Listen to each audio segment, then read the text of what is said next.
बतास चल्दै गरेको अवस्था छ। अति नै मनमोहक दृश्य छ। खुसी लागिरहेछ यो देख्दा। यो नेपाली गीत अनलाइन रेडियो लोक रेडियोबाट सुनिरहेको छु र ढुकुर हेर्न सक्नुहुन्छ। ढुकुरहरू उड्दैछन्। हल्का हावा चलिरहेको छ। अति नै शीतल छ अहिले। अब यथार्थमा अरबको खाडीमा गर्मी नै हुन्छ भनिन्छ, तर आजको यहाँको वातावरण चाहिँ शीतलै छ र सायद मन खुसी भएर हो कि यदि मनमा चिन्ता भएन भने, यदि शरीरलाई आराम भयो भने, जस्तै आगोकै अगाडि बसे पनि शीतल लाग्छ भन्थे बुढापाकाले, हो रहेछ। आज सायद मनमा चिन्ता त कसलाई नै हुँदैन र, तर चिन्ताहरूलाई दूर गर्ने प्रयास गर्दै म एउटा सानो भिडियो रेकर्ड गरे हो। तपाईहरू पनि खुसी हुने प्रयास गर्नुहोस्। बितेका कुराहरूलाई धेरै नसोच्नुहोस्।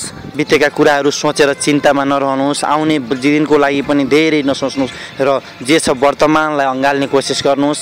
जे आफूसँग छ त्यसमा खुसी रहन सक्नुहोस् र तपाईँ त्यसको भन्नको मतलब मैले जे छ त्यसमा खुसी रहेर केही पनि नगर्नु भन्न खोजेको चाहिँ होइन र आफ्नो कुराहरू तपाईहरू खुसी हुन कोसिस गर्नुपर्छ।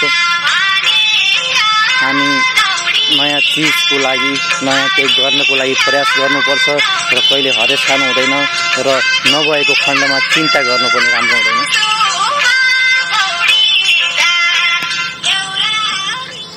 म अलिक अहिले चाहिँ यसो बोल्दा बोल्दै थोरै पसिना आएको फिल भयो।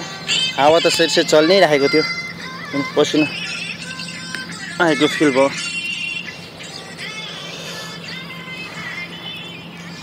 गर्मी गर्मी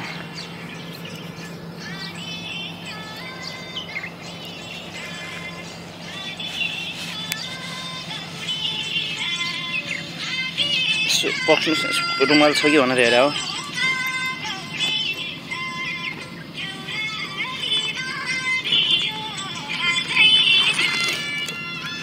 ओहो, म बाहिर जानको लागि हिँडेको थिएँ अनि यसो सम्झेँ केही यसो भिडियो रेकर्ड गरेर जाउँ भनेर।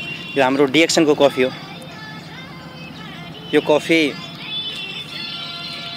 इनर्जेटिक कफी हो, जसले बिहान उठ्ने बित्तिकै यसलाई पिउनुभयो भने दिनभरि तपाईँको शरीर इनर्जेटिक रहन्छ र दिनभरि काम गर्नको लागि फुर्ती आउँछ र सुत्ने बेलामा एक कप पिउनुभयो भने तपाईँको दिनभरिको थकानलाई दूर गर्दै मिठो निन्द्रा लाग्छ र यो इकोनोमिक पनि छ।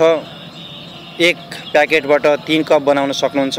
यो डिएक्सनको कफी यो एक वेलनेस बिजनेस र एक हेल्दी लाइफस्टाइल जिउनको लागि यसले ठुलो सहयोग पुर्याउनेछ। Thank you for watching this video. Thank you so much.